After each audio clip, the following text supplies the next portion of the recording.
I welcome back. Another important thing for you, probably you might hear, you might not hear. There is one module called SAP B1. SAP B1. Okay. SAP Business One. You type in Google, you will get an information. So, what is the future for 2023? So, till now we had a discussion about sales and distribution, and we had a discussion about material management. We had a discussion about FICO, we had a discussion about SD near module transportation, around 53 modules we had about that. So if you go back to my previous videos, you will get some knowledge around it. But what is this SAP B1? SAP B1 is SAP Business One. Why we call it as a business one? For example, if you take sales, what is the popular modules? SAP Sales and Distribution. If you take finance and controlling, what is the popular module? FICO, SAP FICO, financials and controlling. And if you go for materials, what is the popular module? Material management. In the similar way, if you go for transportation, if you go for retail, if you go for any other thing for that matters, technical modules, you will have different modules. What is this SAP B1? What they have done? So you have all these core modules, evolution is there last 40 to 50 years.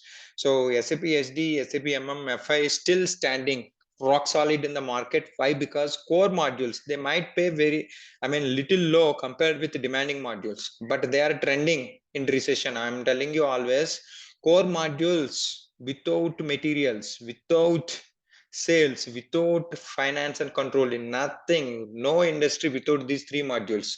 How good, how best module comes into picture, how tailor-made solution comes into picture. So these are rock solid.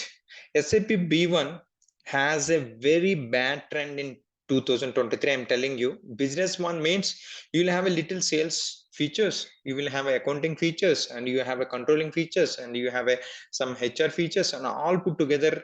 SAP has a good thought about this one 10 years ago. Like SAP B1 is nothing but they wanted to give as a package how you have MS Office, PowerPoint, Excel, and all those things. In the similar way, sales, marketing, finance, and your finance and controlling and material management and MRP and all put together, some features put together, they made it as a one module SAP B1. So it was trending like anything. If you talk about SAP is so costly affair software to buying a licensing for large industries, it's okay, and mid-size and small industries, difficult for them to handle. To tap that market, SAP came up with a thought called SAP B1. They would like to tell this one as a package. How tally, accounting tally is implemented. So tally will be implemented your shop or your next door office, or small company, or some finance company, or sometimes even big companies also. It depends, to reduce their cost and all those things.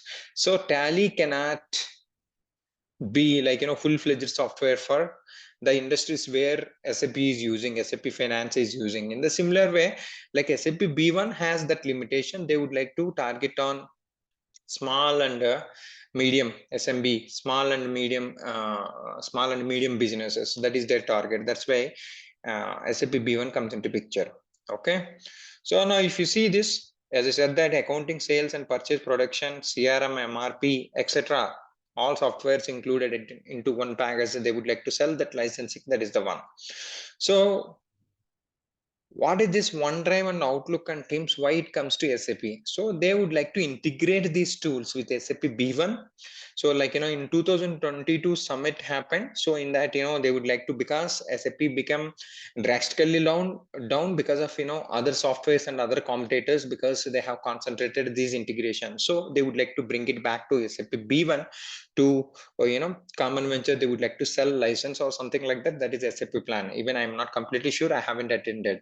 So advantages and disadvantages of SAP B1. If you have the project, they can take it as a package. They need not buy individual license for boxes, separate boxes. That is the main advantage for the business. When it comes to learners, they should have a business knowledge about accounting, finance, and controlling, and sales, and material management put together. You will have some knowledge. So that is, I feel I don't like it. I'm a SD consultant. And if I know little better, but getting into the finance, it's a big job for me. It's very difficult to handle the pressure actually. SD itself, logistics itself, a big module actually. Again, you are touching CRM, that's okay, that's fine. Till there, being an SD consultant, touching finance and non-relevant modules, your brain, brother, your job is not here to learn everything. Wherever your expertise, that you have to implement for your customers. That is enough. The same salary, same bracket you are getting, right? Don't be greedy always, but be productive. You want to learn and be productive for your job. That is also good. Okay, that is thing like this is the basic advantage and disadvantage for learners. So learning all knowledge, one way it is good and one way it is bad. Okay, so SAP B1 is down. How would I come to know? One of my colleagues is top niche is in the market. He learned SAP SD because he don't have project. If you don't have project, how much knowledge you have, it doesn't matter. If you learn, there is one technology called car actually, that is retail top technology. So if you learn, your future will be good.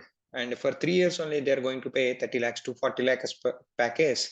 But whereas SD, they're going to pay, if you have 10 years, 20 to 30 lakhs package. It depends on the industry, the role where what you are choosing. But the question is, what is the relevance? Where is the projects? Continuously, if you are getting projects, then it is fine. Otherwise, you are gone case. Now look at this. Is small and this one summit, what it talks about payments and journals entry and items and business partner master data they are entering, timesheet and goods issue document. All these things they would like to have a discussion. They would like to pick these as a features in SAP B1, new features, web assistant adoption, and your OneDrive and Outlook, and they would like to add. So now it is time to decide. You would like to get into SAP B1 beginner? Then I should say no. If you are if you are campus mind and company is putting you in giving training, then good. Okay, go ahead and learn faster and try to get into all these new items and try to get a new project.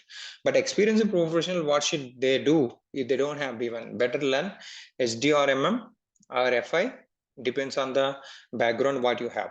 If you really concerned about only SAP B1, then you have to wait for a time.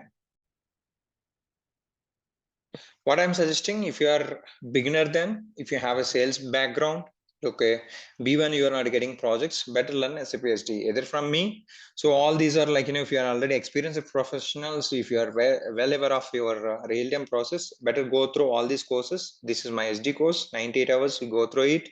And apart from that, additionally, what you have to do, you do this pricing. These two are sufficient. Remaining all, if you want, you can learn additional topics if you are not from real-time background. So like, I have given a couple of courses. One is for like idocs. Okay, you must get into that if you are a beginner, either B1 or SAP SD. So like if you really wanted to have a difference, better try all these courses. I'm just providing these links below of this video, so that if you really want to get the job, you try at your best, you try yourself your best. Don't think about initially like I'm spending 500 rupees or 300 rupees or 100 rupees for doing YouTube videos, and I'm spending a lot of money for this. Okay, I'm just taking my energies beyond my job and beyond my what I would say time for my family. I'm doing this because I have a little concern about like how you are doing, because 10 years ago we don't have all this logistics to get understand how you are moving or traversing your path, career path. Okay, if you really want it, you can try all these courses. That is better for you.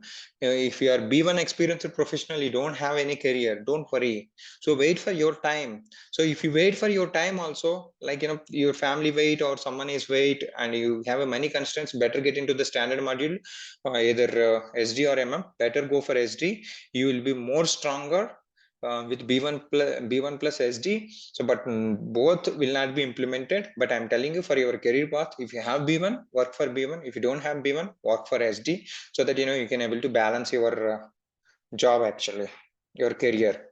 So otherwise, B1 project is coming for every 3 years, 2 projects. So remaining times you cannot be sit with your empty hands, right? So that's all for today. This is all about SAP B1 in 2023. Better be careful about your careers. If you really wanted to, don't find any gap, better get into any standard module or new modules. If you feel that, this has a future, if you would like to write a code, better get into the ABAP also now become difficult. SAP S4 HANA, A2 HANA, so many things came. So functional career is far better and peaceful, but not that much easy. It has its own challenges and toughness if you don't learn properly. Thank you so much. You follow my YouTube. I'm just going to give so many tips like this, not only for my module, other modules also. What could be the future and what should be the actions you should have to take it. Thank you so much. I wish you all the best. Probably I will get a chance. My colleague who has done SAP B1 in future will do live session so that I will ask questions, he will answers. That's where he can clear your doubts. Thank you so much. Have a great time.